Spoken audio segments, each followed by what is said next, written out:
நடிகை ராஷ்மிகா மந்தனா தனுஷ் நடிப்பில் உருவாகியுள்ள குபேரா படத்தில் தனுஷிற்கு ஜோடியாக நடித்துள்ளார். வரும் 20ஆம் தேதி இப்படம் வெளியாகிறது. தனுஷின் 51வது திரைப்படமான குபேரா படத்தை இயக்குனர் சேகர் கம்முலா இயக்கியிருக்கிறார். இந்த படத்தில் மேலும் தெலுங்கு திரையுலகின் முன்னணி நடிகரான நாகார்ஜுனா முக்கிய கதாபாத்திரத்தில் நடித்திருக்கிறார். இப்படத்தின் இசை வெளியீட்டு விழா சென்னையில் நேற்று நடைபெற்றது. இசை வெளியீட்டு விழாவில் கலந்து கொண்ட ராஷ்மிகா மந்தனா செய்தியாளர்களுக்கு பேட்டி அளித்தார். அதில் முதலில் அனைவருக்கும் வணக்கம். நீங்க எல்லோரும் எனக்கு ரொம்ப ஆதரவு கொடுத்துட்டு இருக்கீங்க. தமிழ் படங்களில் அதிகம் பார்க்க முடியவில்லை என்று கேட்கிறீர்கள். நானும் காத்துக்கொண்டுதான் இருக்கிறேன். தமிழில் நல்ல கதை கிடைத்தால் ஓடோடி வந்து விடுவேன்.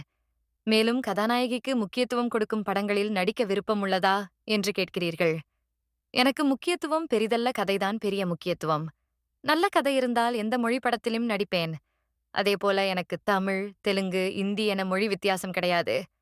பான் இந்தியா, ரீஜனல் என வித்தியாசம் பார்க்க மாட்டேன்.